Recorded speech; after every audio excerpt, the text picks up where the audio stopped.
الحمد للہ وکفا والصلاة والسلام علی عباده الذین اصطفا خصوصا علی افضلهم وخاتم النبیین محمد الامین وعلی آلہ وصحبہ اجمعین اما بعد فقد قال اللہ تبارک وتعالی کما ورد فی سورة الزخرف اعوذ باللہ من الشیطان الرجیم بسم اللہ الرحمن الرحیم حامیم والکتاب المبین انا جعلناہ قرآنا عربیا لعلکم تعقلون وَإِنَّهُ فِي أُمِّ الْكِتَابِ لَدَيْنَا لَعَلِيٌّ حَكِيمٌ وقال تبارك وتعالى كما ورد في سورة الواقعة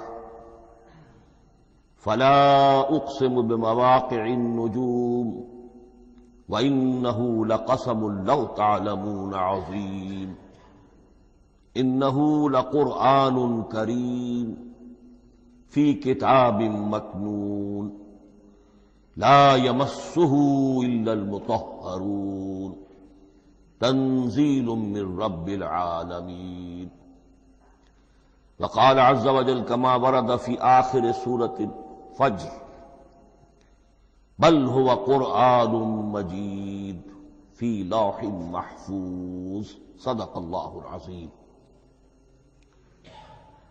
رب اشرح لي صدري ويسر لي امري واحلل عقدة من لساني يفقهوا قولي اللهم ربنا الهمنا رشدنا واعذنا من شرور انفسنا اللهم ارنا الحق حقا وارزقنا اتباعه وارنا الباطل باطلا وارزقنا اجتنابه اللهم ارحمنا بالقرآن العظيم واجعله لنا اماما ونورا وهدى ورحمة اللهم ذكرنا منه ما نسينا وعلمنا منه ما جهلنا وارزقنا تلاوته آناء الليل وآناء النهار واجعله لنا حجة يا رب العالمين آمين۔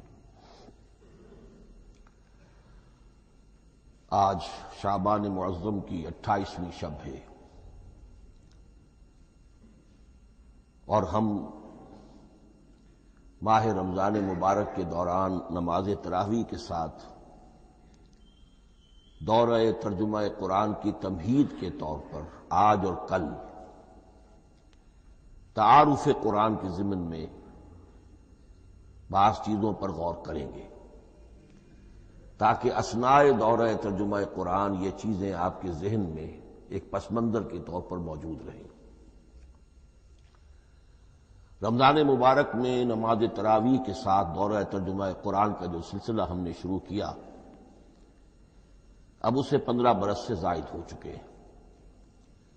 الحمدللہ کہ اس کا چرچا اب وسیع و عریض پیمانے پر ہو چکا ہے، نہ صرف اندرون ملک بیرون ملک بھی۔ اس دوران میں خود میں نے جہاں تک مجھے یاد پڑتا ہے کم سے کم 6 مرتبہ دورہ ترجمہ قرآن کی تکمیل کی سعادت حاصل کی ہے۔ 2 مرتبہ اس سے قبل کراچی میں، 3 مرتبہ لاہور میں، 1 مرتبہ ملتان میں، 1 مرتبہ ابوظہبی میں۔ اور اس سال جو میں اپنی اب ضعیفی اور اپنے علالت کے باوجود یہ ہمت کر رہا ہوں اس کا ایک خاص سبب ہے، اور وہ یہ کہ اللہ کے فضل و کرم سے بعض صورتیں ایسی پیدا ہوئیں کہ کیبل ٹی وی پر میرے ان دروس قرآن یا دورہ ترجمہ قرآن کے کیسٹ دکھائے گئے بھارت میں، اور وہیں سے یہ درخواست بھی موصول ہوئی کہ ہم چاہتے ہیں کہ اسے سیٹلائٹ پر ٹیلی کاسٹ کرائیں، لیکن اس کے لیے اس کی جو ریکارڈنگ ہے اس کا معیار بہتر ہونا چاہیے۔ تو اس ضرورت کو پورا کرنے کے لیے میں یہ ہمت کر رہا ہوں، اگرچہ اب جو بھی عمر کی سطح ہے ومن نعمرہ ننکسہ فی الخلق، میری یادداشت بھی اتنی شارپ نہیں رہی ہے جتنے پہلی تھی، استحضار جو کراس ریفرنسز کا ہے وہ بھی اب اتنا نہیں ہے جتنا کہ پہلے تھا، اور کبھی کبھی میری زبان لڑکھڑاتی بھی ہے۔ ان تمام معذوریوں کے باوجود اس ایک اہم ضرورت کے تحت میں نے یہ ارادہ کیا۔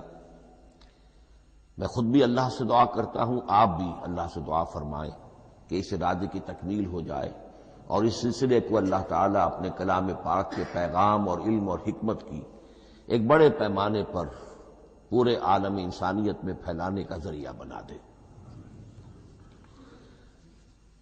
تعارف قرآن کے ضمن میں سب سے پہلی بات جو سمجھنے کی ہے وہ یہ کہ قرآن مجید کے بارے میں ہمارا اجمالی عقیدہ کیا ہے۔ یہ 3 جملوں پر مشتمل ہو سکتا ہے۔ ہمارے نزدیک قرآن اللہ کا کلام ہے جو محمد الرسول اللہ صلی اللہ علیہ وسلم پر نازل ہوا، اور تیسرے یہ کہ یہ مکمل محفوظ شکل میں موجود ہے بنوعاً، اس میں نہ کوئی تحریف ہوئی ہے نہ کوئی تبدیلی ہوئی ہے۔ یہ کم سے کم 3 اجزاء ہیں ہمارے عقیدے کے قرآن مجید کے بارے میں۔ لیکن اب اس کی کچھ علمی توضیحات۔ سب سے پہلے یہ کہ کلام ہونا، اس کا اللہ کا کلام ہونا،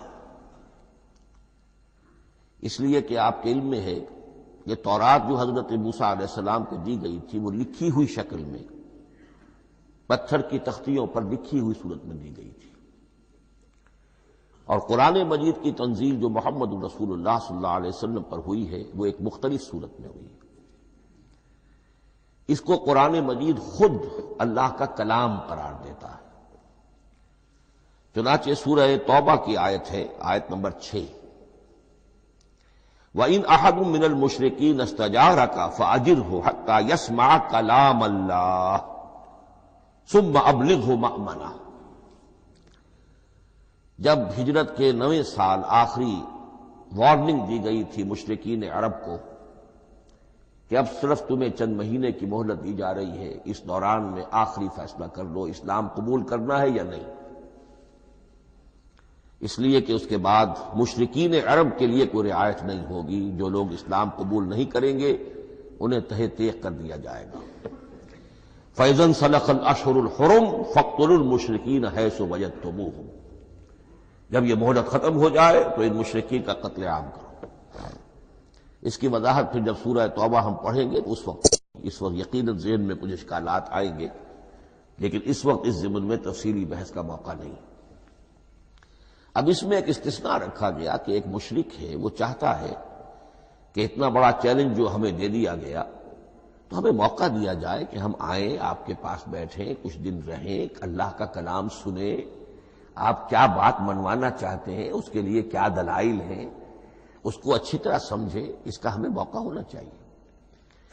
اس کے لیے یہ آیت نازل ہوئی کہ وَإِنْ أَحَدٌ مِّنَ الْمُشْرِكِينَ اسْتَجَارَكَ، اے نبی اگر ان مشرکین میں سے کوئی شخص آپ سے پناہ طلب کرے فاجر، اسے پناہ دیجئے، حتیٰ یسمع کلام اللہ، یہاں تک کہ وہ اللہ کا کلام سن لے۔ ثم ابلغہ مأمنا، پھر یہ بھی نہیں کہ اسی وقت اسے کہا جائے کہ تم مانتے ہو یا نہیں مانتے، نہیں، پھر اسے اس کے امن کے مقام پر پہنچا دو۔ یہ جو آیت ہے اس میں لفظ کلیئر آ گیا کہ قرآن مجید اللہ کا کلام ہے۔ لیکن اب اسی تل کے اوٹ میں پہاڑ والا مسئلہ ہے، ٹپ آف آئس برگ، اس کے نیچے وہ کتنا بڑا تودا ہوتا ہے۔ کلام جو ہے اللہ تعالیٰ کی صفت ہے، اور یہ بڑا مسئلہ گہرا ہے، اور علم کلام کا ایک بڑا پیچیدہ مسئلہ ہے کہ ذات باری تعالیٰ اور اس کی صفات کے مابین کیا ربط و تعلق ہے۔ آیا صفات ذات کا جز ہیں، جزو لا ینفک ہیں، حصہ ہے، یا کچھ زائد بر ذات، جس کو علامہ اقبال نے ایک جگہ کہا ہے صفات ذات حق، حق سے جدا یا عین ذات۔ یہ ہمارے علم کلام کا ایک بڑا پیچیدہ مسئلہ ہے، لیکن یہ کہ اس میں متکلمین کا جو تقریباً اجماعی فیصلہ ہے وہ دو لفظوں میں آتا لا عین ولا غیر. اللہ کی صفات نہ تو اس کی ذات کا عین ہے نہ اس کی ذات سے غیر ہے. بہت پیچیدہ شکل ہے، اور یہ بھی اس وقت کا میرا موضوع نہیں ہے، میں صرف کسی اور موضوع کے لیے صرف حوالے دے رہا ہوں. بہرحال قرآن مجید کا جو تعلق ہے ذات باری تعالیٰ کے ساتھ، وہ اس مسئلے سے بخوبی واضح ہو جاتا ہے کہ چونکہ یہ اللہ تعالیٰ کی صفت ہے، اور صفت کو ہم یہ نہیں کہہ سکتے کہ وہ ذات باری تعالیٰ سے جدا ہے، یہ بھی نہیں کہہ سکتے کہ اس کی ذات کا جزو لا ینفک ہے. کچھ اسی طرح کا تعلق ہے قرآن مجید کا ذات باری تعالیٰ کے ساتھ. لیکن یہ مسئلہ قرآن مجید میں خود بیان ہوا، اور سورہ حشر کی آیت میں تو یہ فرمایا گیا، اللہ تعالیٰ نے اپنے اس کلام کی عظمت کو یوں بیان کیا، وہ عظمت کما ہیا، جیسے کہ وہ فی الواقع ہے، اور جس کا کہ گویا کہ پورا ادراک ہمارے لیے اپنی بہت سی محدودیتوں کی وجہ سے ممکن نہیں ہے. لیکن ایک تمثیل کے پیرائے میں سمجھایا، لو انزلنا ھذا القرآن علی جبل لرأیتہ خاشعا متصدعا من خشیۃ اللہ وتلک الامثال نضربها للناس لعلهم یتفکرون. اگر ہم نے اس قرآن کو کسی پہاڑ پر اتار دیا ہوتا تو تم دیکھتے کہ وہ دب جاتا اور پھٹ جاتا اللہ کے خوف سے. اور یہ مثالیں ہیں جو ہم لوگوں کے لیے بیان کرتے ہیں تاکہ وہ غور کریں، تدبر کریں، سمجھیں. ما لا یدرک کلہ لا یترک کلہ، اگرچہ بتمام و کمال عظمت قرآن کا فہم ان کے لیے ممکن نہیں ہے، لیکن کسی درجے میں تو کچھ انعکاس اس کا ہو جائے، کچھ اندازہ ہو جائے، انسان اپنی ذہنی سطح کے اعتبار سے، اس کی مناسبت سے کسی درجے میں عظمت قرآن کا اندازہ کر لے، تو اللہ تعالیٰ کے ان الفاظ کو سامنے رکھے کہ لو انزلنا ھذا القرآن علی جبل لرأیتہ خاشعا متصدعا من خشیۃ اللہ. اب اس آیت کو سمجھنے کے لیے سورہ اعراف کی آیت نمبر 143 کو سمجھنا ہوگا، اسی اصول کے تحت کہ القرآن یفسر بعضہ بعضا، قرآن کا ایک حصہ دوسرے حصے کی تشریح کرتا ہے. وہاں یہ واقعہ بیان ہوا ہے کہ حضرت موسیٰ علیہ السلام کو جب اللہ تعالیٰ نے کوہ طور پر طلب فرمایا 30 راتوں کے لیے، جس میں بعد میں 10 کا اضافہ کر کے وہ ایک 40 رات کا ایک کورس بنا، دن رات. اس موقع پر جو مخاطبہ الہی، مکالمہ الہی سے مشرف ہوئے حضرت موسیٰ علیہ السلام، تو ان کی آتش شوق بھڑکی اور انہوں نے بڑی جرأت کر کے یہ درخواست کر دی، رب ارنی انظر الیک، پروردگار مجھے اپنا دیدار بھی عطا فرما، مجھے موقع عنایت فرما، میں تجھے دیکھ سکوں. یہ ان کی وہ آتش شوق کا مسئلہ ہے. لیکن جواب کیا ملا؟ لن ترانی، تو مجھے ہرگز نہیں دیکھ سکتے. ولکن انظر الی الجبل فإن استقر مکانہ فسوف ترانی. لیکن ظاہر بات ہے کہ حضرت موسیٰ علیہ السلام کو بات سمجھانے کے لیے کچھ مشاہدہ بھی کرانا تھا. فرمایا تم مجھے نہیں دیکھ سکتے، البتہ اس سامنے کے پہاڑ پر نگاہ جماؤ، ہم اس پر اپنی ایک تجلی ڈالیں گے. یہ اگلی الفاظ کے اندر وضاحت ہے، میں یہاں پہلے سے بیان کر رہا ہوں سمجھانے کے لیے. اگر وہ پہاڑ ہماری اس تجلی کو، تجلی کسے کہتے ہیں؟ جلا، روشنی. تو اللہ تعالی کی طرف سے کوئی خاص اس کے نور کا جب پرتو ہوتا ہے کسی شے پر تو وہ اس کی تجلی ہے. ہم اپنی ایک تجلی اس پہاڑ پر ڈالیں گے، اگر وہ اس کو جھیل جائے، اپنی جگہ کھڑا رہ جائے، تو تم سمجھنا کہ شاید تم بھی ہمیں دیکھ سکو.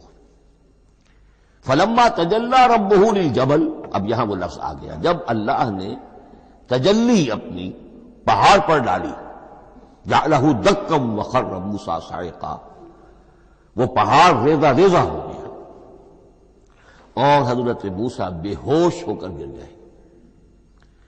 اب یہ بے ہوش ہو کر گر جانا، جبکہ وہ تجلی براہ راست بھی نہیں ہے، بالواسطہ ہے. مشاہدہ جو کر رہے حضرت موسیٰ وہ بالواسطہ ہے، تجلی پہاڑ پر ہے. لیکن یہ کہ اس کا بھی بالواسطہ اس کا جو ہوا ہے، اس کی جو تاثیر ہوئی حضرت موسیٰ علیہ السلام پر کہ وہ اس کی تاب نہ لا سکے اور بے ہوش ہو کر گر گئے۔ یہاں سے یہ بات سمجھ میں آتی ہے کہ یہ تجلی ذات باری تعالی تھی جس نے کوہ طور کو جلا کر بھسم کر دیا یا ٹکڑے ٹکڑے کر دیا، ریزہ ریزہ کر دیا۔ اب ذات الہی کے ساتھ جو تعلق ہے کلام الہی کا، اور یہ صفت جو لا عین ولا غیر کے درجے میں ہے ذات کے ساتھ، تو وہی تاثیر اس کلام الہی کی بھی ہے۔ لو انزلنا هذا القرآن على جبل لرأيته خاشعا متصدعا من خشية الله وتلك الامثال نضربها للناس لعلهم يتفكرون۔ اس حقیقت کو اس دور میں میں اپنے مطالعے کی محدودیت کا اعتراف کرتے ہوئے عرض کر رہا ہوں کہ میرے نزدیک جس قدر پرشکوہ انداز میں علامہ اقبال نے بیان کیا ہے اسی کیفیت کو وہ شاید اس کی کوئی مثال نہ مل سکے۔ فاش گویم آنچ در دل مزمرست، یہ کتابیں نیست چیزیں دیگرست۔ میں صاف ہی کہہ دیتا ہوں جو میرے دل میں چھپی ہوئی بات ہے۔ فاش گویم آنچ در دل مزمرست، یہ کتابیں نیست، اس قرآن کو کتاب نہ سمجھنا، یہ کچھ اور شے ہے، چیزیں دیگر است۔ اب وہ چیزیں دیگر کیا ہے؟ وہی جو میں نے عرض کیا، ذات باری تعالی اور کلام کا صفت باری تعالی ہونا، اس کے بنا پر جو مناسبت ہے، جو قرب ہے، جو مشابہت ہے۔ مثل حق پنہاؤ ہم پیداستو، زندہ و پائندہ و گویاستو۔ اس کلام میں اللہ تعالی کی ساری صفات کا انعکاس موجود ہے۔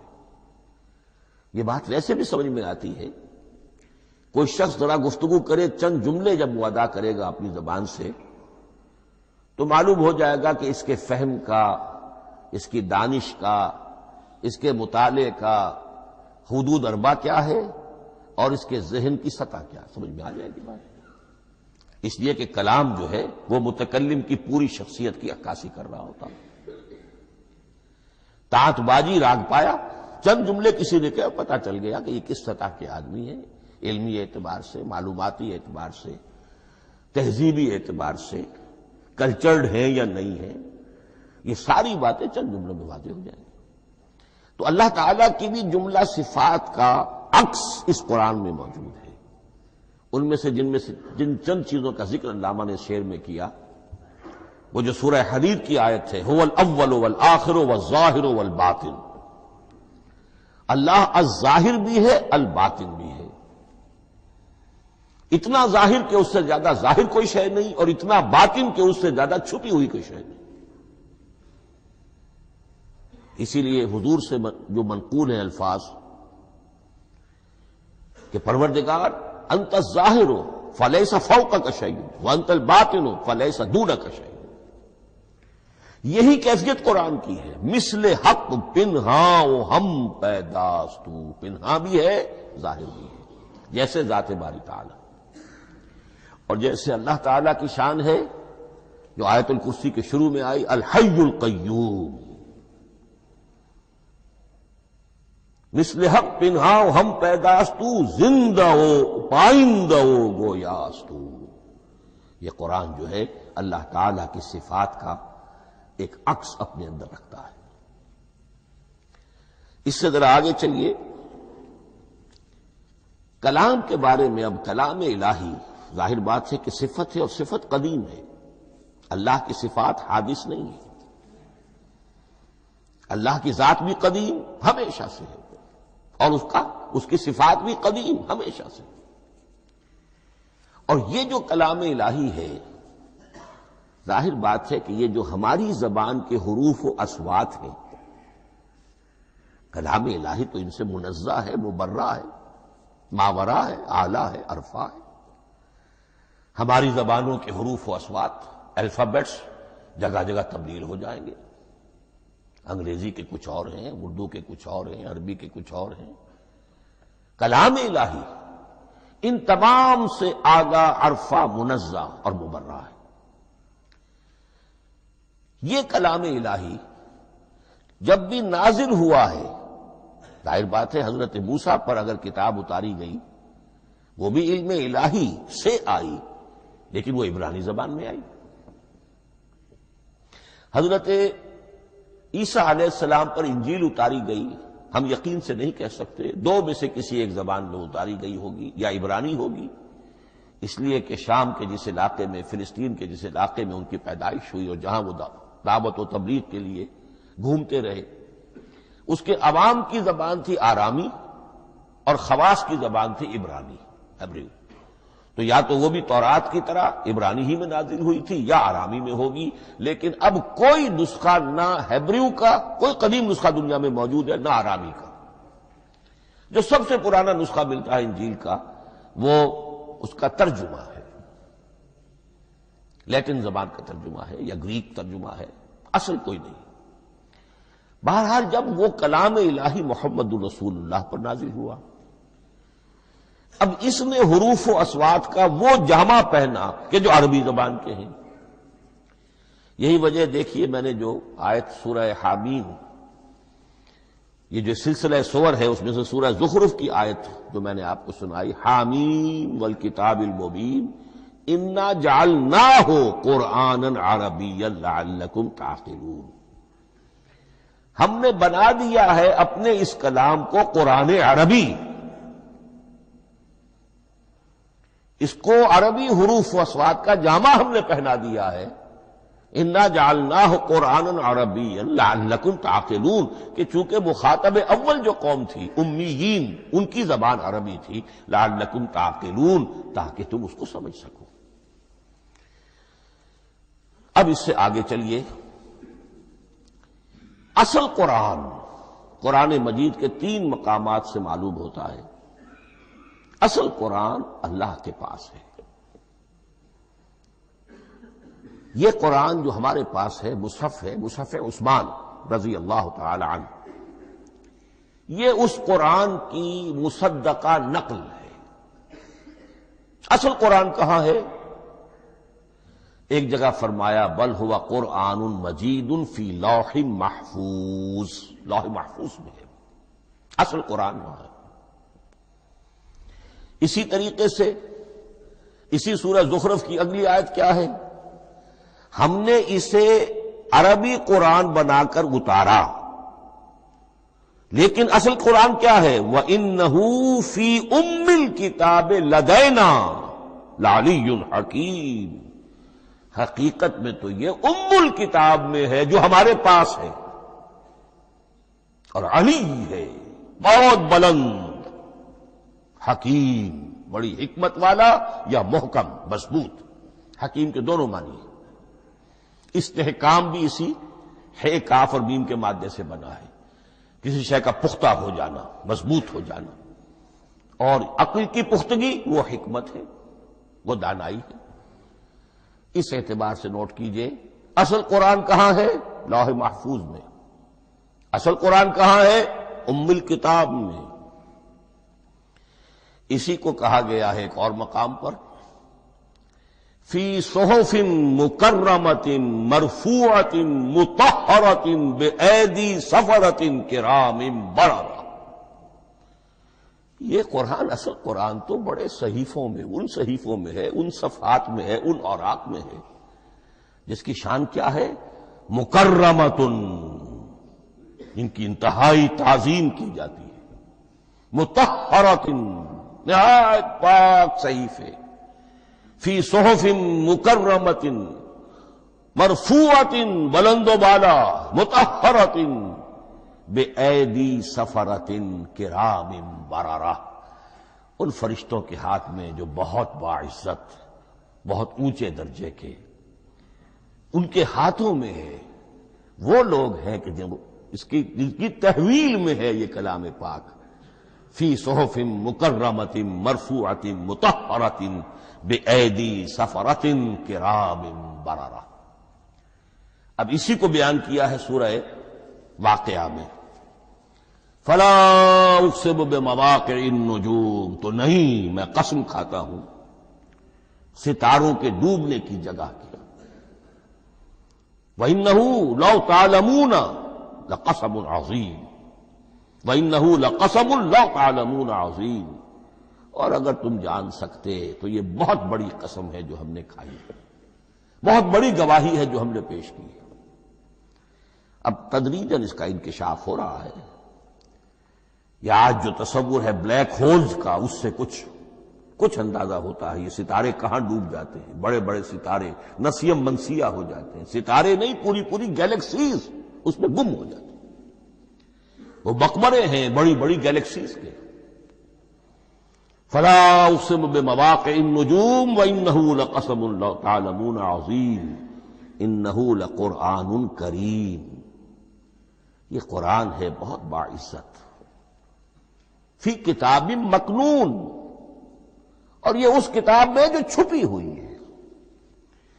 یہ لؤلؤ مکنون کا لفظ آتا ہے قرآن مجید میں، جیسے موتی ہوتے ہیں انہیں چھپا کر رکھا جاتا ہے ڈبیوں میں، مخملی ڈبیوں کے اندر موتیوں کو، اسی طریقے سے فی کتاب مکنون لا یمسہ الا المطہرون، وہ صحیفے بھی بہت مطہرہ تھے اور ان کو چھو نہیں سکتے مگر وہی جو انتہائی پاک ہیں، ملائکہ مقربین، جن کے قریب سے بھی ہو کر معصیت یا گناہ کا کوئی تصور تک نہیں گزر سکتا، وہ ہیں جو اس کو چھوتے ہیں، ان کے ہاتھوں میں ہے، ان کی تحویل میں ہے۔ یہ ہے وہ چیزیں کہ جس سے اندازہ ہوا کہ اصل قرآن کہاں ہے۔ یہ جو ہمارے پاس ہے در حقیقت یہ نقل مطابق اصل ہے، مصدقہ نقل ہے۔ اب اس میں آپ سے عرض کر دوں کہ ایک بہت خوبصورت بات ہمیں جو ملتی ہے، تورات میں جو استثناء، جو صفر استثناء ہے ڈیوٹرانومی، اس کے 18ویں باب میں 18ویں اور 19ویں آیات جو ہیں اس میں ذکر موجود ہے، میں ان کے لیے انہی کے بھائیوں میں سے تیری مانند ایک نبی برپا کروں گا۔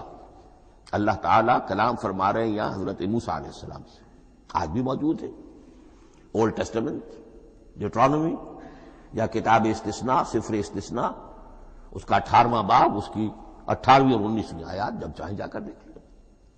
میں ان کے لیے ان کے بھائیوں ہی میں سے تیری مانند ایک رسول اٹھاؤں گا، میں ان کے لیے انہی کے بھائیوں میں سے تیری مانند ایک نبی برپا کروں گا اور اپنا کلام اس کے منہ میں ڈالوں گا، اور جو کچھ میں اس سے کہوں گا وہی وہ ان سے کہے گا۔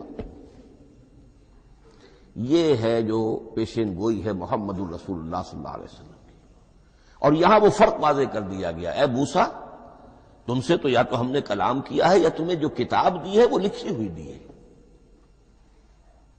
لیکن جو نبی تیری ہی مانند میں برپا کروں گا۔ اب اس میں بھی نوٹ کرنے کی بات ہے کہ حضرت موسیٰ کے مشابہ نبی اکرم صلی اللہ علیہ وسلم کے سوا کوئی نبی نہیں۔ صاحب کتاب وہ بھی تھے، صاحب کتاب محمد بھی ہے، صاحب امت وہ بھی تھے، اور صاحب امت محمد رسول اللہ ہے، تیری مانند۔ صاحب شریعت، حضرت عیسیٰ صاحب شریعت نہیں تھے، شریعت موسوی ہی کو نافذ کرنے کے لیے آئے تھے، ان کی حیثیت دین موسوی کے مجدد کی تھی۔ ویسے نبی تھے، اللہ کے فضل و کرم سے نبی تھے، اس میں کوئی شک نہیں، رسول تھے، لیکن یہ کہ ان کے کام کی نوعیت کیا تھی، اس لیے کہ کوئی نئی شریعت لے کر نہیں آئے۔ اب بھی انجیل میں الفاظ موجود ہیں، don't think I have come to destroy law, the Mosaic law جسے یہ کہتے ہیں، شریعت موسوی، وہ تم پر نافذ رہے گی، تم اس کی پابندی کرو گے، چونکہ صاحب شریعت رسول یا موسیٰ یا محمد صلی اللہ علیہ وسلم علیہ الصلوۃ والسلام۔ تو میں ان کے بھائیوں میں سے، اب بھائی کون ہوں گے؟ ظاہر بات ہے بنی اسرائیل، ان کے کزنز کون ہیں؟ بنی اسماعیل۔ بنی اسرائیل تو جو بھی نبی ہے وہ انہی میں سے ہے، ان کے بھائیوں میں سے، تو بھائی تو ہوگا، ان کا کزن ہوگا، اب وہ کون ہے؟ بنی اسماعیل۔ آپ نے ابھی سنا ہوگا جب پیس ٹریٹی ہوئی تھی اور کلنٹن صاحب آئے تھے، اور وہاں جب شاہ حسین جو ہیں اردن کے وہ بھی آئے اور بغل گیر ہوئے تھے، اسرائیل کے وزیر اعظم تھے، تو اس وقت یہ لفظ استعمال کیا تھا صدر کلنٹن نے کہ آپ لوگ تو آپس میں کزنز ہیں، لفظ کزن استعمال کیا تھا۔ تو ان کے بھائیوں میں سے گویا کہ غیر اسرائیلی جو ان کے قریب ترین قرابت دار ہوں گے وہ بنو اسماعیل ہیں. تیرے مانند صاحب شریعت نبی میں برپا کروں گا، لیکن اس پر جو میرا کلام اترے گا وہ کس شکل میں اترے گا؟ میں اپنا کلام اس کے منہ میں ڈالوں گا اور پھر وہ جو کچھ کہے گا وہ وہی کہے گا جو میں نے کہا ہے. اب اس کے حوالے سے ایک بہت اہم بات سمجھ لیجئے، اور قرآن مجید کے دو اہم مقامات کی وضاحت اس سے ہو جائے گی. یہ کلام اللہ، قرآن مجید میں اس کو قول جبرائیل بھی کہا گیا ہے. کلام اللہ حضرت جبرائیل کے ذریعے سے جب ادا ہوا ہے تو قول جبرائیل ہے، اور پھر جب وہ محمد الرسول اللہ کی زبانی ادا ہوا تو قول رسول ہے، قول محمد ہے صلی اللہ علیہ وسلم. یہ قول اللہ بھی ہے، قول جبرائیل بھی ہے، اور قول محمد بھی ہے بیک وقت. یہ بات دیکھیے سورہ اذا السماء انفجرت، اس میں یہ سورت جو الفاظ آئے ہیں انہ لقول رسول کریم، سورۃ تکویر اذا الشمس کورت، انہ لقول رسول کریم ذی قوت عند ذی العرش مکین مطاع ثم امین وما صاحبکم بمجنون. یہ یہاں پر حضرت جبرائیل کا ذکر ہو رہا ہے. وما ہوا بقول شیطان الرجیم، محمد تک اس قرآن کو لانے والا تو وہ بلند پائے کا فرشتہ ہے، یہ کوئی شیطان رجیم نہیں ہے. اس لیے کہ مکے والوں نے کہہ دیا تھا ہو سکتا ہے کوئی بدروح آئی ہو محمد پر، اور اس بدروح نے کوئی الٹی سیدھی بات سکھا دی ہو. نہیں، انہ لقول رسول کریم، یہاں رسول کریم کون ہے؟ حضرت جبرائیل. انہ لقول رسول کریم ذی قوت عند ذی العرش مکین، بڑی قوت والا اور جس کا بڑا اونچا مقام اور مرتبہ ہے عرش والے کے قریب. ذی قوت عند ذی العرش مکین مطاع ثم امین، وہ فرشتوں کے مطاع ہیں، فرشتے ان کی اطاعت کرتے ہیں، فرشتوں کے سردار ہیں، اور پھر ساتھ ہی پورے امین ہیں. جبرائیل امین یہ ہم لفظ استعمال کرتے ہیں. اور اس کے بعد آگے جا کے فرمایا وما ہوا بقول شیطان الرجیم، یہ کسی شیطان رجیم کا قول نہیں ہے. اب یہاں اس سورہ تکویر میں قرآن کو قول جبرائیل قرار دیا گیا. لیکن سورۃ الحاقہ میں چلیے، اس کے آخر میں آتا ہے انہ لقول رسول کریم وما ہوا بقول شاعر قلیلا ما تؤمنون ولا بقول کاہن قلیلا ما تذکرون تنزیل من رب العالمین. یہاں اب رسول کریم سے مراد محمد الرسول اللہ صلی اللہ علیہ وسلم. یہ کسی شاعر کا قول نہیں ہے، کسی کاہن کا قول نہیں ہے، یعنی جس کے زبانی یہ قرآن لوگوں کے سامنے آ رہا ہے. جبرائیل کا قول ہو کر تو محمد پر نازل ہوا صلی اللہ علیہ وسلم، لیکن اب لوگوں کے سامنے وہ قول محمد بن کر آ رہا. انہ لقول رسول کریم وما ہوا بقول شاعر قلیلا ما تؤمنون ولا بقول کاہن قلیلا ما تذکرون تنزیل من رب العالمین. تو قرآن مجید کلام اللہ ہے، پھر وہ قول جبرائیل بنا جب جبرائیل نے آ کر محمد کو سنایا، اور پھر وہ قول محمد بنا جب محمد کی زبان مبارک سے لوگوں نے اسے سنا، اہل عرب نے سنا، اور پھر وہ بات پھیلتی چلی گئی. اب آخری بحث اس موضوع پر جو ہے وہ یہ ہے، کلام الہی کی 3 صورتیں ہیں جو قرآن مجید میں سورہ شورى کی آیت نمبر 51 میں بیان ہوئی ہے. وما كان لبشر ان يكلمه اللہ، کسی بشر، کسی انسان کی یہ حیثیت نہیں ہے، مقام نہیں ہے کہ اللہ اس سے کلام کرے. یہ نہیں کہا کہ اللہ کے لیے ممکن نہیں ہے، نہیں، اللہ کے لیے تو ہر شے ممکن ہے، لیکن کسی بشر کا یہ مقام نہیں ہے کہ اللہ اس سے کلام کرے. مخلوق ہے، بشر ہے. ما کان لبشر ان یکلمہ اللہ الا اب 3 شکلیں آئیں، الا وحیا او من وراء حجاب او یرسل رسولا فیوحی باذنہ ما یشاء انہ علی حکیم. 3 صورتیں ہیں کلام الہی کی. یا تو براہ راست اللہ وحی کرتا ہے بغیر کسی فرشتے کی درمیان میں ذریعہ بنائے ہوئے، اسی کا نام الہام ہے، اسی کا نام تحدیث ہے۔ یہ غیر نبی کے ساتھ بھی ہوتا ہے۔ حضور نے فرمایا ہر نبی کی امت میں محدث ہوتے تھے جن سے اللہ کلام کرتا تھا، اور میری امت کا محدث عمر ہے رضی اللہ تعالی عنہ۔ محدث، محدث نہیں، محدث کے معنی ہے علم حدیث کا ماہر۔ امام بخاری محدث ہیں، امام مسلم محدث ہیں۔ محدث تحدیث سے مفعول بنا جس سے بات کی جاتی ہے، محدث۔ اللہ بات کرتا ہے، اللہ دل میں ڈال دیتا ہے، القاء ہو جاتا ہے، الہام ہو جاتا ہے، کوئی فرشتہ درمیان میں نہیں، براہ راست۔ دوسری شکل کلام کی کیا ہے؟ او من ورائے حجاب، یہ ہمارے علم کی حد تک صرف حضرت موسیٰ علیہ السلام کی شان ہے، استثنائی شان ہے۔ وَكَلَّمَ اللَّهُ مُوسَىٰ تَكْلِيمًا، اور موسیٰ کے ساتھ تو اللہ نے کلام فرمایا جیسے کہ کلام کیا جاتا ہے۔ فرق کیا تھا؟ من ورائے حجاب، پردہ تھا، دیکھ نہیں سکتے تھے، تبھی تو ان کی وہ آتشی شوق بھڑکی تھی۔ کیا قیامت ہے کہ چلمن سے لگے بیٹھے ہیں، صاف چھپتے بھی نہیں، سامنے آتے بھی نہیں، کلام بھی فرما رہے ہیں، لیکن یہ کہ بات مجھے دیدار عطا کرنے کے لیے تیار نہیں، رب ارنی انظر الیک۔ لیکن یہ جو کلام ہے ہمارے علم کی حد تک براہ راست اس دنیا میں حضور سے ہوا ہے معراج کی شب، لیکن وہ 7ویں آسمان پر ہوا۔ اس دنیا میں ہمارے علم کی حد تک یہ کلام براہ راست من ورائے حجاب صرف حضرت موسیٰ علیہ السلام کی استثنائی شان ہے۔ اور تیسرا ہے او یرسل رسولا فیوحی باذنہ ما یشاء، یا تیسری صورت یہ کہ اللہ کسی پیغامبر کو بھیجتا ہے جو وحی کرتا ہے جو اللہ چاہتا ہے۔ یہ تیسری شکل ہے وحی کی۔ قرآن مجید اس تیسری شکل میں نازل ہوا ہے محمد الرسول اللہ صلی اللہ علیہ وسلم پر۔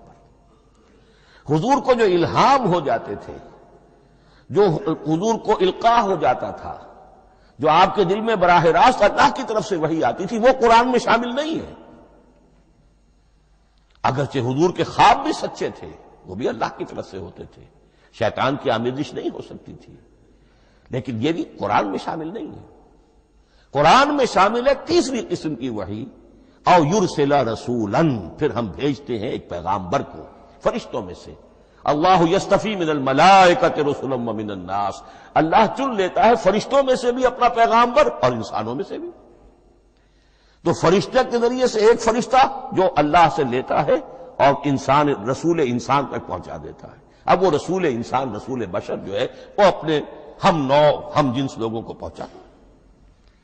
تو اللہ یستفی من الملائکۃ رسلا ومن الناس، یہاں وہی بات فرمائی او یرسل رسولا فیوحی باذنہ ما یشاء، پھر وہ وحی کرتا ہے اللہ کے حکم سے جو اللہ چاہتا ہے۔ یہ کلام الہی کی یہ تیسری شکل ہے جو محمد الرسول اللہ صلی اللہ علیہ وسلم پر نازل ہوا، اور وہ ہے قرآن حکیم۔ اب ایک اور بحث جو علمی ہے وہ یہ ہے کہ حضور پر جو اس کا نزول ہوا اس کی کیفیات کیا تھی۔ دو الفاظ استعمال ہوتے ہیں، انزال بھی اور تنزیل بھی۔ ان دونوں میں فرق کیا ہے اس کو نوٹ کر لینا چاہیے۔ لغوی اعتبار سے جان لینا چاہیے، نزل ینزل کسی کا خود اترنا، نازل ہونا، اترنا۔ انزل ینزل دفعتن اتار دینا، کسی اور نے کسی شے کو دفعتن نیچے اتار دیا۔ یہی مفہوم نزلہ کے ساتھ بے لگ جائے تو آ جاتا ہے، با کے ساتھ نزلہ بہی، یہ اتارنے کے مفہوم میں آئے گا۔ لفظی ترجمہ یہ بھی کر سکتے وہ اترا اس شے کے ساتھ۔ نزلہ بہ الروح الامین، اس کو لے کر نازل ہوا خود روح الامین فرشتہ علی قلبک، اے محمد صلی اللہ علیہ وسلم آپ کے قلب مبارک پر۔ تو نزلہ بے اور انزال اس کے معنی ایک ہی ہے۔ لیکن اگلا لفظ ہے تنزیل، نزل ینزل تنزیلا، اس کے معنی ہے رفتہ رفتہ، تدریجن، نجمن نجمن، تھوڑا تھوڑا کر کے، وقفے وقفے سے اتارنا۔ جیسے عربی میں اعلام کہیں گے کسی کو کچھ بتا دینا، باخبر کر دینا، مطلع کر دینا، بھائی مطلع کر دیا میں نے، اب تم جانو تمہارا کام، یہ اعلام کہلائے گا۔ تعلیم کسے کہتے ہیں؟ سکھانا، درجہ بدرجہ، دیکھنا اس کی استعداد کیا ہے، آج یہ کیا بات سمجھ سکتا ہے، میں اتنے ہی درجے تک سمجھاؤں، اب کل میں اسے مزید سمجھاؤں گا، پرسوں مزید سمجھاؤں گا، یہ درجہ بدرجہ کسی شے کو سمجھانا، یہ تعلیم ہے۔ تو انزل ینزل انزالا، یہ ہے اتار دینا دفعتاً، اور نزل ینزل تنزیلا، یہ ہے تدریجاً اتارنا۔ اب قرآن مجید کے لیے یہ دونوں الفاظ مستعمل ہیں، لیلۃ القدر اور لیلۃ المبارکہ۔ اب یہ دو بھی نوٹ کر لیجئے، قرآن مجید میں چونکہ اہم مضامین کم سے کم دو جگہ پر ضرور آتے ہیں۔ انا انزلناہ فی لیلۃ القدر، یہاں انزلنا ہے، نزلنا نہیں ہے، انزلنا ہے، ہم نے اتارا اس کو لیلۃ القدر میں۔ اور باقی صورت تو آپ کو یاد ہوگی، وما ادراک ما لیلۃ القدر، لیلۃ القدر خیر من الف شہر، تنزل الملائکۃ والروح فیہا باذن ربہم من کل امر، سلام ہی حتی مطلع الفجر۔ لیکن یہ اہم مضمون قرآن مجید میں دوسری جگہ بھی ہے، سورہ دخان کے شروع میں فرمایا حامیم والکتاب المبین انا انزلناہ فی لیلۃ مبارکۃ انا کنا منذرین فیہا یفرق کل امر حکیم امرا من عندنا انا کنا مرسلین رحمتا من ربک انہ هو السمیع العلیم۔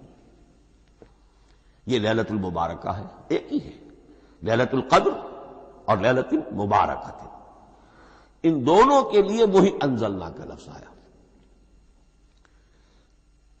لیکن یہ کہ سابقہ کتابوں کے اعتبار سے قرآن مجید کا فرق واضح کیا گیا ہے، مثلا سورہ نساء کی آیت نمبر 136 بہت نمایاں ہے، بہت نمایاں ہے۔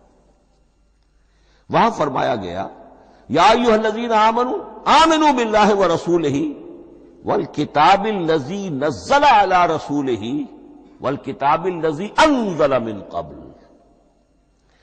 اے ایمان کے دعوے دارو، حقیقتاً ایمان لاؤ، ایسے ایمان لاؤ جیسے ایمان لانے کا حق ہے، اللہ پر بھی اور اس کے رسول پر بھی، اور اس کتاب پر بھی جو اللہ نے اپنے رسول پر نازل فرمائی، اور اس کتاب پر بھی جو اللہ نے پہلے نازل فرمائی۔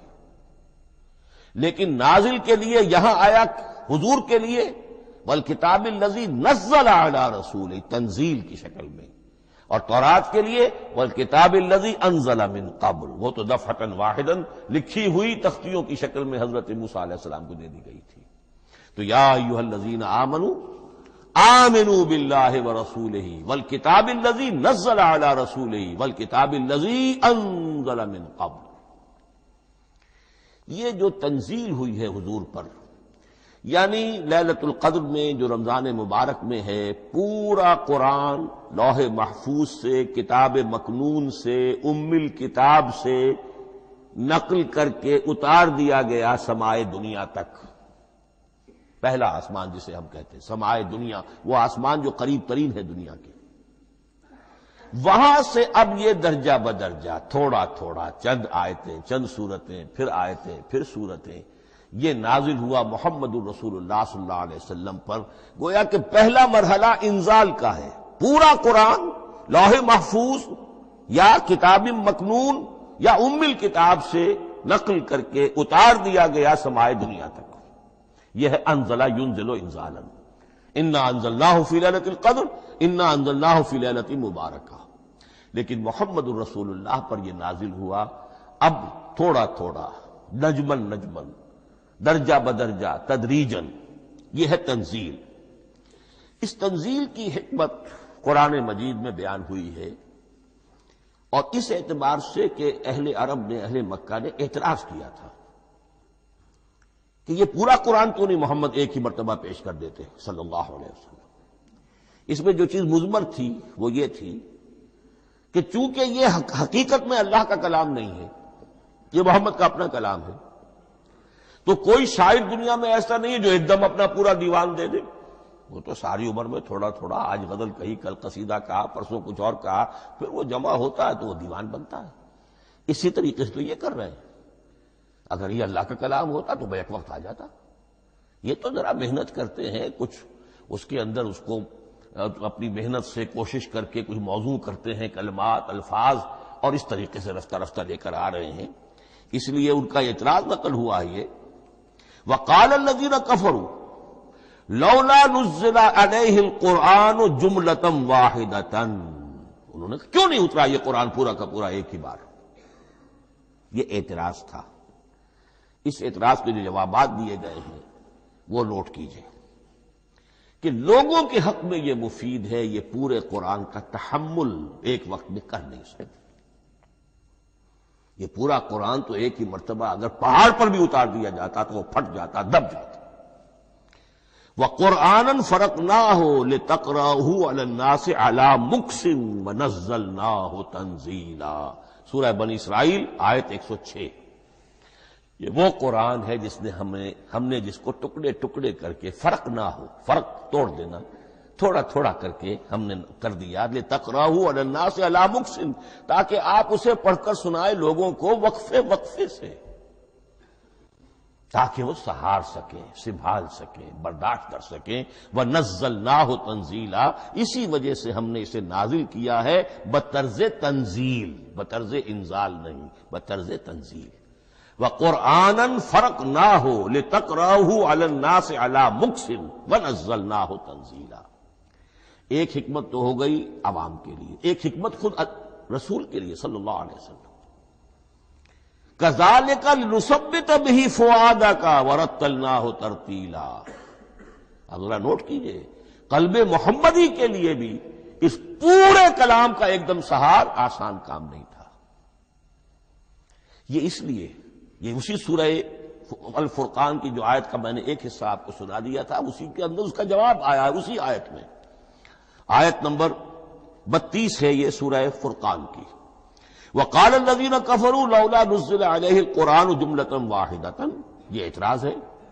جواب کیا ہے؟ کذالک لنثبت بہ فؤادک، ہم نے یہ اس لیے کیا ہے نبی کہ اس کے ذریعے سے آپ کے دل کو ٹھہراؤ اور جماؤ عطا کرے۔ یہ ایک دم اس کا اتر جانا، انا سنلقی علیک قولا ثقیلا، بڑا بھاری بوجھ ہے، ناقابل برداشت ہے، تاکہ رفتہ رفتہ آپ کا دل، اس کے اندر تقویت بڑھتی چلی جائے، اس کے اندر اور اس کا تحمل جو ہے اس کی صلاحیت بڑھتی چلی جائے۔ کذالک لنثبت بہ فؤادک ورتلناہ ترتیلا، اسی لیے ہم نے تھوڑا تھوڑا کر کے نازل کیا ہے۔ ولا یاتونک بمثل الا جئناک بالحق واحسن تفسیرا، ساتھ ہی فرمایا کہ یہ لوگ جو بھی اعتراض کریں گے ہم اس کا جواب بھی اور بہترین تعویل بھی آپ کو دے دیں گے۔ اب اگلی بحث یہ ہے، یہ قرآن کب اور کہاں نازل ہوا؟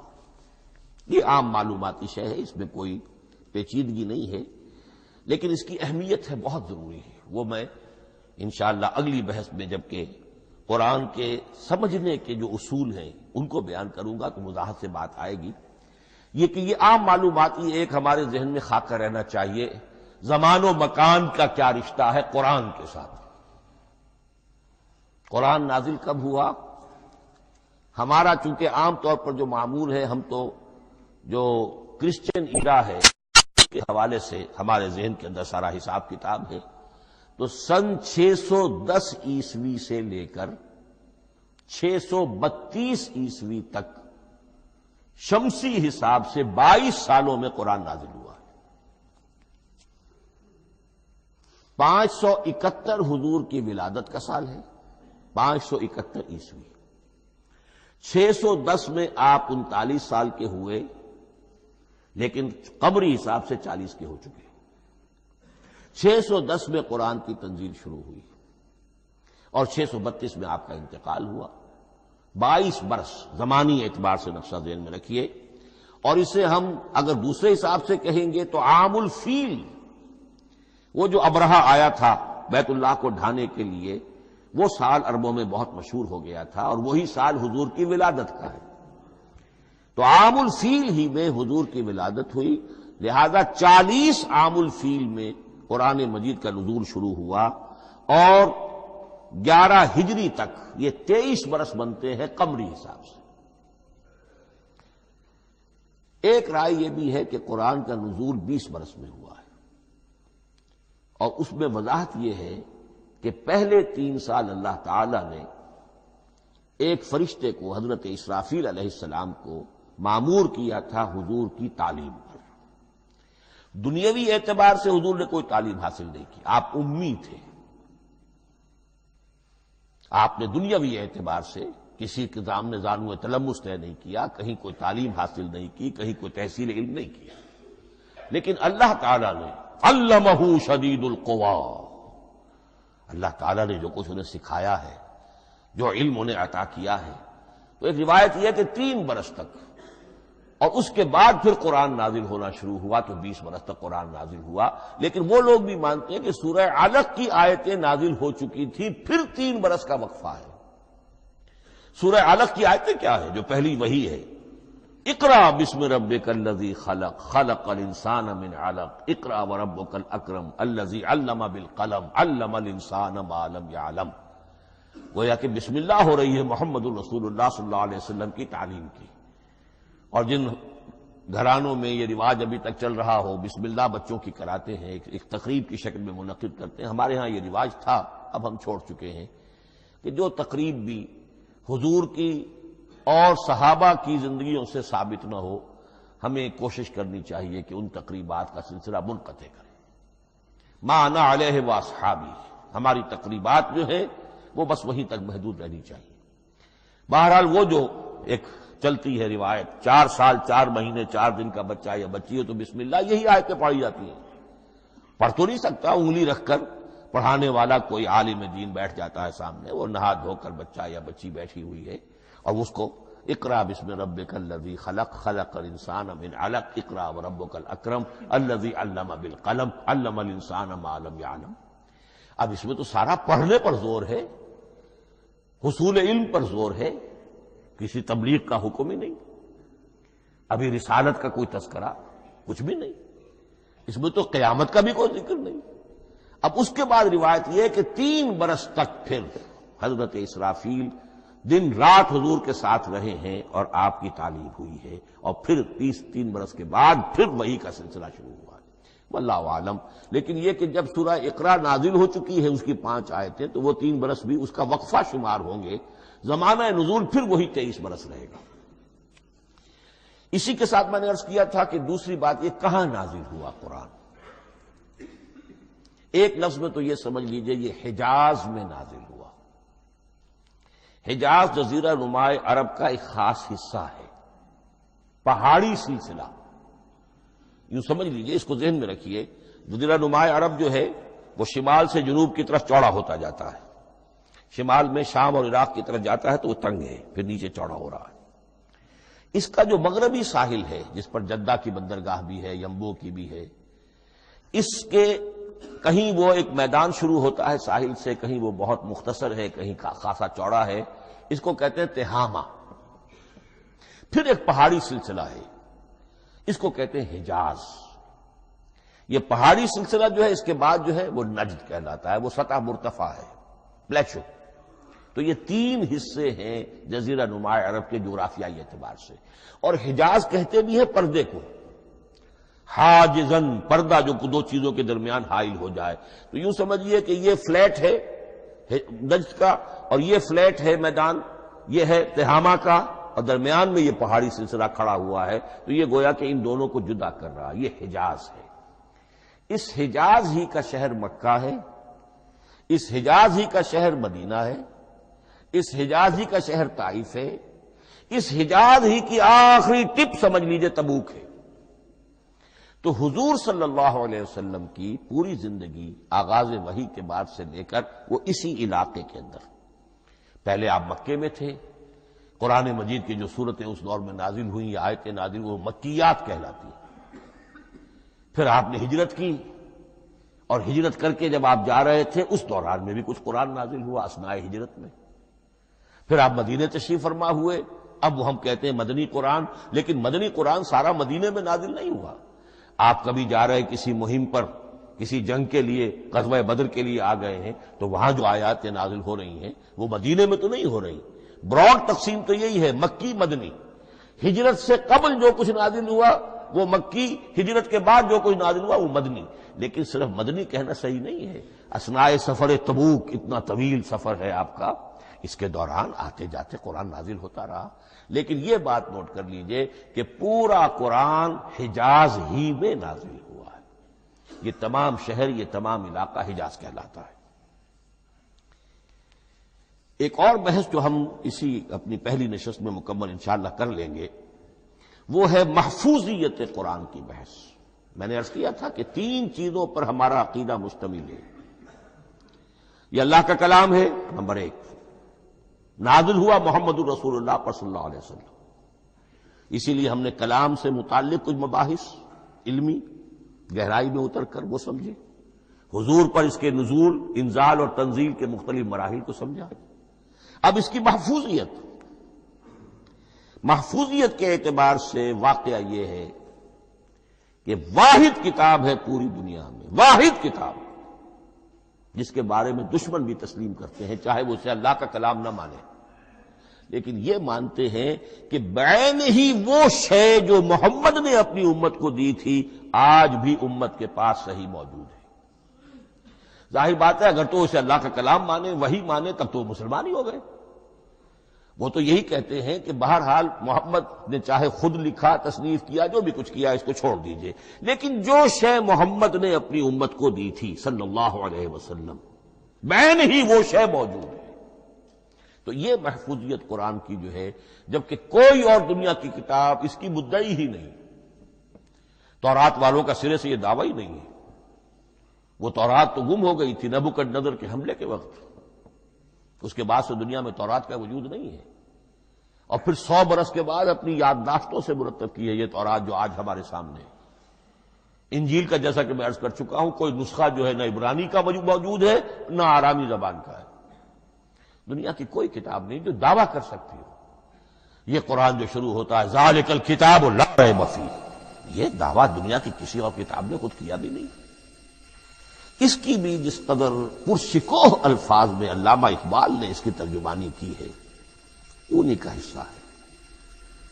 حرف اورا ریب نئے، تبدیل نئے، آیش شرمندہ تعویل نئے. اس قرآن کے کسی حرف میں کوئی تحریف ہو جانا نہیں، امکان ہی نہیں، قطعی طور پر. کسی لفظ کا بدل دیا جانا نہیں. حرف اورا ریب نئے، تبدیل نئے، اس میں کسی کا شک پر مبنی ہونا نہیں. آیش شرمندہ تعویل نئے. اس کی آیت کوئی بھی ایسی نہیں جسے تروڑا مروڑا جا سکے. یہ اپنی حفاظت خود کرتی ہے. لا یاتیہ الباطل من بین یدیہ ولا من خلفہ، حامیم السجدہ کی آیت نمبر 42. اس پر باطل حملہ آور ہو ہی نہیں سکتا. انا نحن نزلنا الذکر وانا لہ لحافظون، ہم ہی نے یہ الذکر نازل کیا ہے اور ہم ہی اس کی حفاظت کرنے والے ہیں. جہاں تک پہلے ٹکڑے کا تعلق ہے اس آیت مبارکہ کا، اس میں تو تورات بھی آئے گی. تورات کس نے نازل کی؟ اللہ نے نازل کی. انجیل کس نے نازل کی؟ اللہ نے نازل کی. انا انزلنا التوراۃ فیہا ھدی ونور، یہ سورہ مائدہ میں الفاظ ہیں. انجیل کے بارے میں بھی ہم نے انجیل عطا کی عیسیٰ کو، فیہ ھدی ونور. لیکن یہ کہ انا نحن نزلنا الذکر، اس کو اس قدر تاکید کے ساتھ کہہ کر وَإِنَّا لَهُ لَحَافِظُونَ، اور ہم ہی اس کے محافظ ہیں. لیکن اس موضوع پر اہم ترین مقام جو ہے قرآن مجید کا وہ سورہ قیامہ کی یہ آیات ہے. لا تحرک بہ لسانک لتعجل بہ. جب قرآن نازل ہوتا تھا حضور جلدی جلدی زبان کو حرکت دیتے تھے، یاد کر لیں، مبادا کہیں بھول جاؤں، مبادا کوئی لفظ جو ہے تبدیل ہو جائے. یہ مشقت جو آپ جھیل رہے تھے اس سے اللہ نے روک دیا از راہ شفقت اور محبت.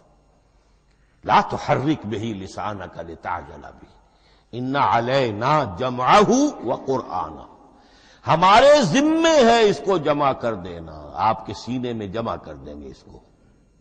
اور صرف جمع کرنا نہیں، قرآن ترتیب. قرآن ہوتا ہے پڑھا جاتا ترتیب سے. یعنی ترتیب نزولی، یہ بعد میں ہماری علیحدہ بحث بھی آئے گی کہ ترتیب نزولی اور ہے، ترتیب مصحف اور ہے، یہ ترتیب بھی ہم کروا دیں گے، یہ بھی ہمارے ذمہ ہے۔